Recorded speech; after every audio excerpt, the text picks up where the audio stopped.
The RedHawks fell behind early against Marshall on Saturday and mounted a furious comeback attempt that fell just short. This week, it's the battle for the victory bell, Miami and UC at Paul Brown Stadium. Head coach Chuck Martin joins Steve Baker to talk about it all next on RedHawk Football Weekly. This is RedHawk Football Weekly. Brought to you by G&J Pepsi-Cola of Hamilton, refreshing Southwestern Ohio since 1939. By Koenig Equipment, found online at KoenigEquipment.com. By Marathon, fueling the American spirit. By Bud Light, reminding you to enjoy responsibly among friends. Steve Baker talks with Miami head football coach Chuck Martin after this on RedHawk Football Weekly. You are the center of a universe. That's what we've learned in 160 years serving our community. Everybody means the world to someone.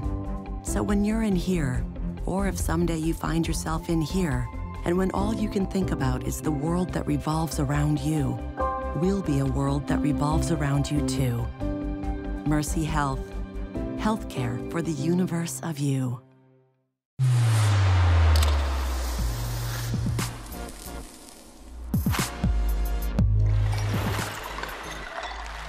Pizza with Pepsi. Delicious. Pepsi's always had great taste. Today, try great taste with zero sugar. This is the Pepsi with zero compromises. This is Pepsi Zero Sugar.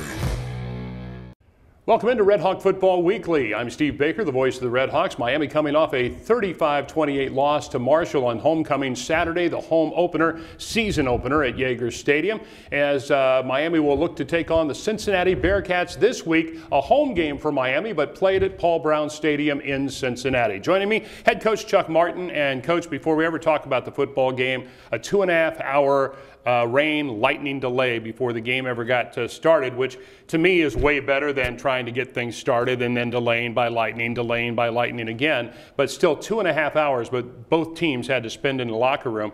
What kind of impact does that have? Yeah, first the decision was good, like you said.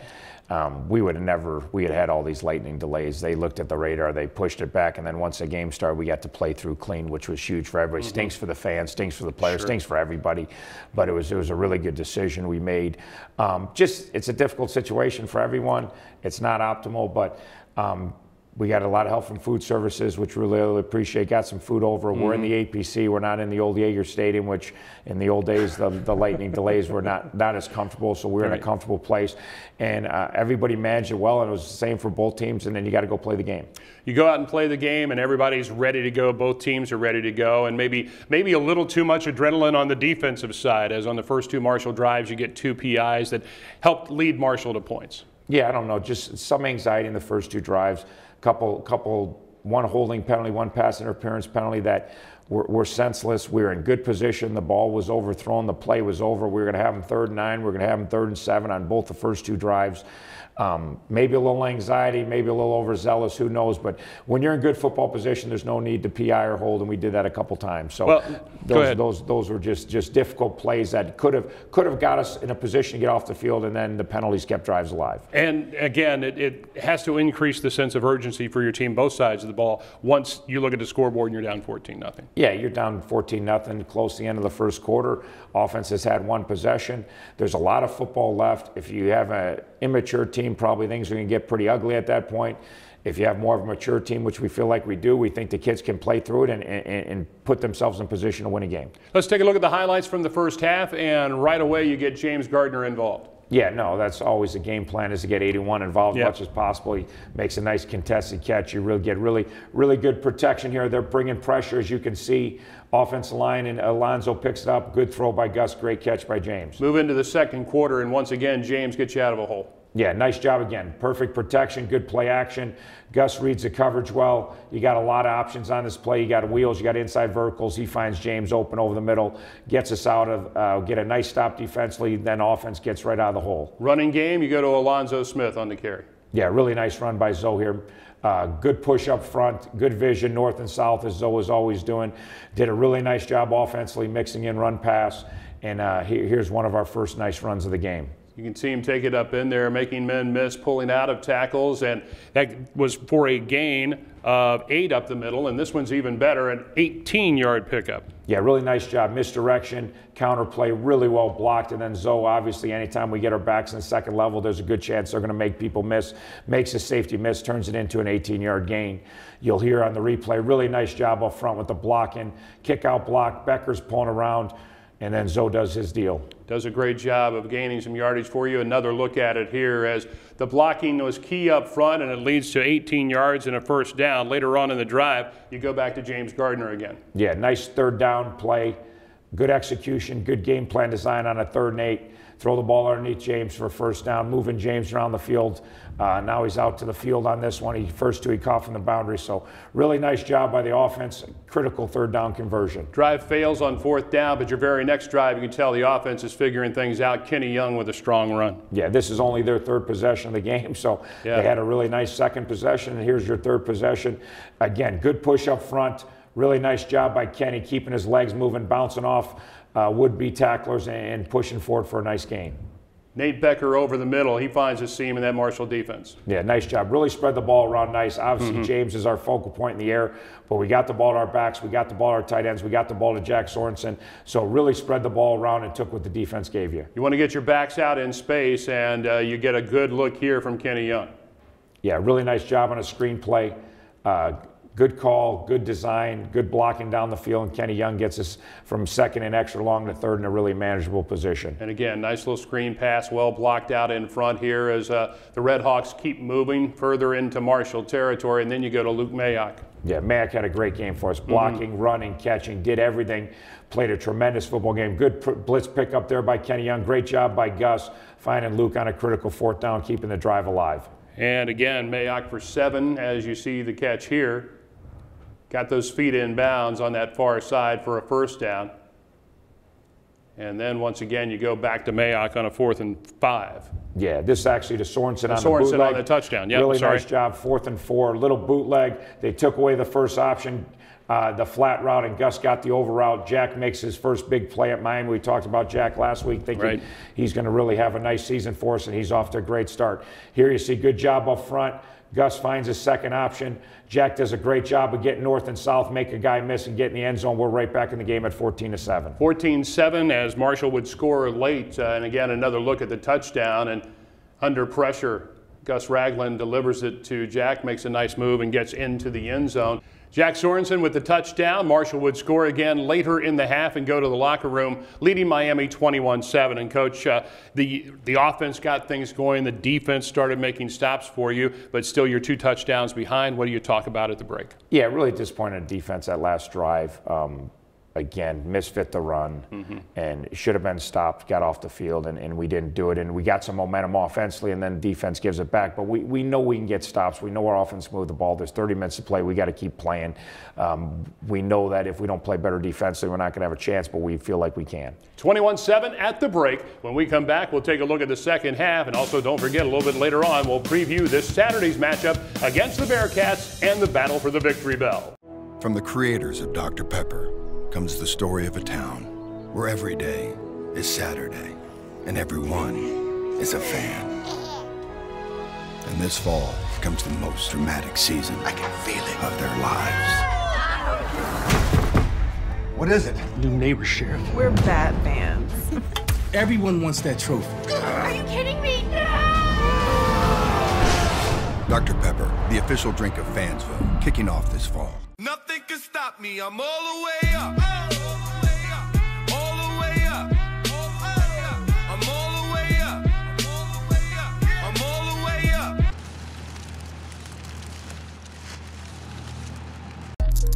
Came through drippin', drip, drip. Came through drippin', drip, drip. Came through drippin', drip, drip. Diamonds on my wrist, they drippin'. Ice.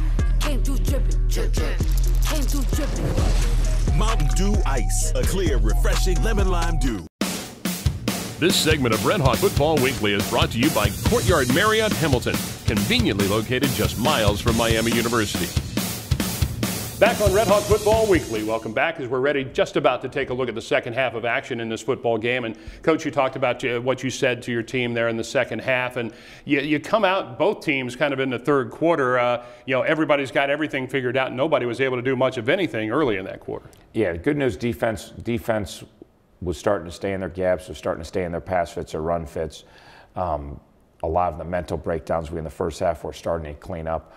Offense, we still felt like we can move the ball. We didn't get anything out of our first couple drives, but it still felt like we could move the ball and get right back in the game. And again, the sense of urgency was increased when Marshall scores midway through the third. You're down 28-7 at that point, and even I got the impression that Gus was really working hard, figuring things out, and that was not going to be the final score because this team was going to come back on them. Yeah, even there's 5:39 to go in the third, and we were down 28-7. The offense has the ball. We still felt like we had one score, and we're going to get right back in this game and have a chance to win the game, and we certainly did. We had multiple opportunities to get back and tie the game in the fourth quarter. So really nice job by our team to keep competing and keep playing and keep making adjustments as the game goes on. Keep figuring things out, keep learning from what they're doing. We're settling in on defense. Our offense is figuring out all these zone pressures that are coming after them. We're making some subtle adjustments to the game plan, and the kids are staying confident. We get on a nice little roll here for about the rest of the game. Let's take a look at those highlights. As you said, late in the third quarter, Gus Ragland goes to work and finds Kenny Young. Yeah, nice pass to Kenny Young in the flat. Again, not necessarily always the first option, doing a good job of reading coverages and finding the open man. And later on, after that drive, here's a big play. Gus Sorensen again gets involved. Yeah, nice play action again. Jack gets in behind the defense. Obviously, everybody's chasing and worried about Maurice Thomas on the jet sweep. And we take advantage, and we get a nice little horse collar penalty at the end. And really nice throw, really nice catch, really nice burst by Jack to turn into a bigger gain. Almost gets in the end zone. And you talked about him a lot during fall camp. You just doing an outstanding job. And then it's Alonzo Smith up the middle. Yeah, really nice push here.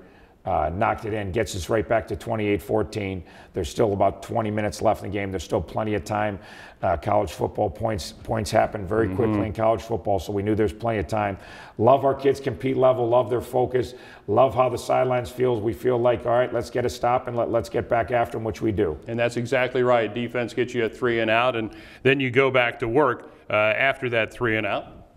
Again, really nice decision making by Gus. Yeah. Again, first option not there, going to second option, not forcing the issue. Even when he was down, making good reads and taking what the defense gave him. Another nice throw out to Mayock here. Indeed, Luke Mayock getting things going. And then, again, Nate Becker will come into play on the next highlight. Yeah, again, good play action off our run game. We had Becker down the middle. We saw this play similar earlier. We have a variety of plays where we play fake and push people vertical. Here's one of them. Again, Gus makes a nice throw under pressure. Becker does a nice job with the run after catch, and we're down in their territory. You talk about worrying about Mo Thomas, and you get him here. Yes, good job here. We've been faking it to him, and we've been hitting inside verticals. Now we give it to him. Really nice job by the offense. Coach Kaler really doing a nice job mixing things up, and we push the ball all the way down inside the 5-yard line. That's the good news. The bad news, you go into the third quarter and you can't punch it in, but you do get the ball right back and march right down the field. Big play here. Once again, Jack Sorensen. Yeah, it was a nice job. Disappointed we didn't punch it in. Key plays in the game. Defense gets us a good stop. We're settling in, and then offense just picks up right up where they are. So they don't blink because they didn't score in the red zone. We get the ball to Jack for a big play. Then we get the ball down to Andrew Homer, a kid we talked a lot about in fall camp. With Smitty gone, we knew Becker was going to step up, which we saw Saturday, but Homer's going to get some of the load. Really good again. We just hit Mo on that jet sweep. Now we hit the vertical going the other way to Homer, and we're down inside the 5-yard line. We come right back, and we play action again and hit Homer again. And now all of a sudden, 28-14, you get stopped inside the 5. You think it's game over. Our kids just keep fighting and keep around and keep playing. That's why I've been saying for 9 months how much I love this group. Absolutely. 28-21 is your score, and you're right back in the game. Marshall, though, would score again after a 50-yard punt return set that up, but you go right back to work, and Gus finds Mayock again. Yeah, again, big day for Luke, big day for Gus. As we talk about him spreading the ball around, you can see on all these highlights, it's not one guy. It's all the weapons in our offense getting used. Then you go back to your main guy, and James Gardner does what James Gardner does, makes a big time catch when we need it late in the game. We're now down inside the 5. We got a chance to get it to 1 score. We have tons of momentum, even though they scored. We really didn't lose momentum. We had an offensive PI call against us that didn't go our way, that really hurt us. And then they had a punt return, but we didn't blink, come back, and then Gus hits Kenny again, and we're 35-28, and we're just going to keep coming and keep coming. That's what we talked about all year. We're going to play for 60 minutes. We're going to play hard. We're going to enjoy playing. That's what our kids did all night. Even though we didn't start good, we didn't get down. We played our tails off the last 2.5 quarters of this football game. And Kenny Young with a nice catch there, turning around for the football, making the play as you would expect Kenny Young to make, and getting the score there. You had one other chance and just couldn't move the football. But you learned a lot, I think, about your football team in this program, and showing the heart, showing the tenacity, and getting ready for UC. That has to be a positive. Yeah, no, there's tons of positives in this game. The outcome certainly wasn't. The start of the game certainly wasn't. The mental errors on the run fits and some pass fits defensively, particularly the first 2 quarters. But those are things you have to learn from, be better, and they know that all these plays counts. The resiliency and the fight in this group, and just the confidence in this group. It wasn't like, hey, we're going to keep fighting. There was a confidence on our sidelines that we're going to get stops. We're going to move the ball. We're going to score. We're going to get back. We're going to get this thing tied up, and we're going to get to overtime.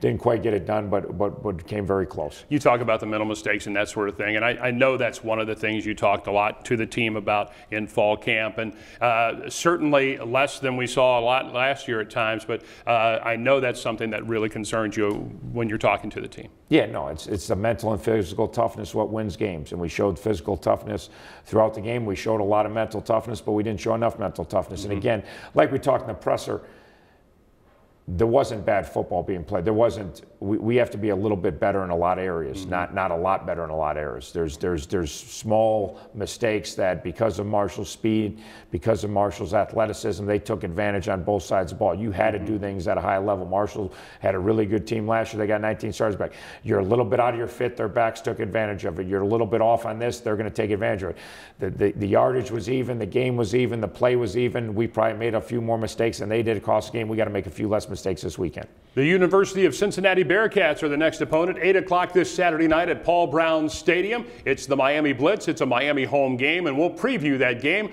against Cincinnati when we return in just a moment. This segment of RedHawk Football Weekly has been brought to you by Courtyard by Marriott Hamilton, conveniently located just miles from Miami University.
You are the center of a universe.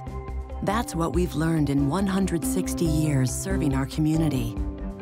Everybody means the world to someone. So when you're in here, or if someday you find yourself in here, and when all you can think about is the world that revolves around you, we'll be a world that revolves around you too.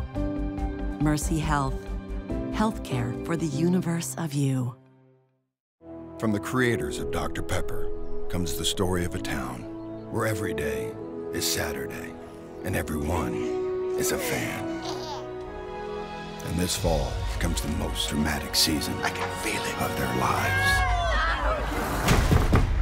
What is it? New neighbor, Sheriff. We're Bat fans. Everyone wants that trophy. Are you kidding me? Dr. Pepper, the official drink of Fansville, kicking off this fall.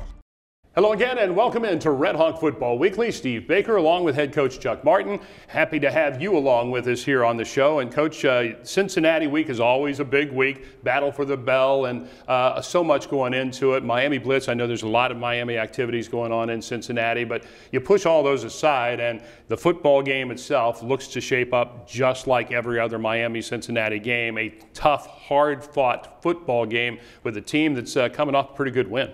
Yeah, I would say crazy great win. Crazy great win. You're Cincinnati, you go halfway across country and beat UCLA, who is one of the top recruiting teams in the country, and you bloody their nose pretty good. You line up offensively and hump your tailback 35 times right down their throat, and defensively basically gave up one 75-yard run, and Arnett was a bunch of 3-and-outs all game. UCLA offense could not run, could not throw, couldn't breathe on offense. So really, really talented football team coming in. I think they're going to have a really good football season this year. And week 2, you got the rivalry, battle for the bell. You got UC, which we haven't won this rivalry game in a while, so that's added incentive. You got last year's game, which is added incentive. You got Paul Brown Stadium, which adds to the energy and enthusiasm. You got them coming off beating a Pac-10 team the week before. So it's about as exciting a week 2 matchup as you can get for Miami, and we're crazy excited as a football team, and our kids are going to relish that moment Saturday night in Paul Brown and get after it for 60 minutes. You know, the old adage is your best improvement is between weeks 1 and 2. What do you see this team really needed to prove on between now and 8 o'clock Saturday night? Yeah, just some mental toughness areas, some mental discipline areas, and again, we played a lot of good football Saturday night. It wasn't, I know the outcome, when you lose you stink and when you win you're great, and that was a well-played football game. Marshall made plays under duress, we made plays under duress. There wasn't a bunch of guys running wide open, cut loose. There wasn't a bunch of, there was people pushing on people, and the holes were not big, and we took advantage of some small holes with our great tailbacks. They took advantage of some small holes with their tailbacks. So it was a hard football game, but there's some mental things, particularly early, those first 2 drives defensively. There was some mental breakdowns that we got to clean up, because we're going to play Cincinnati, then we're going to play Minnesota, then we're getting the MAC, and the teams we play are going to be able to take advantage of those mistakes.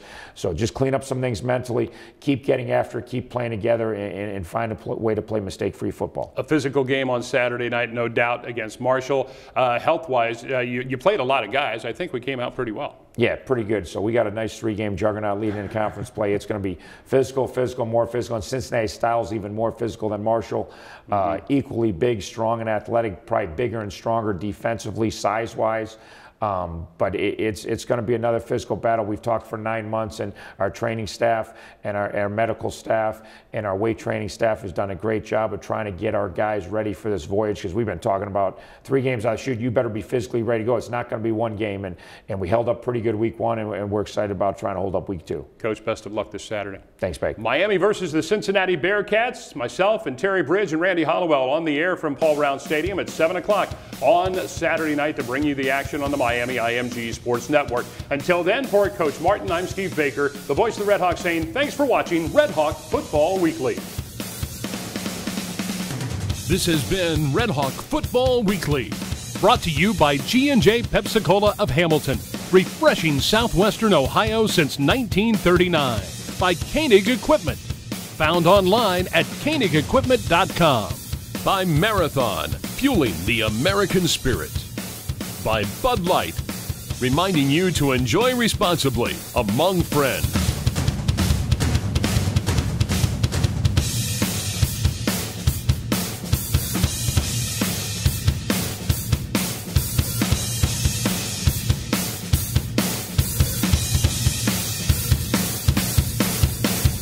RedHawk Football Weekly is a sports production of Miami University and IMG College.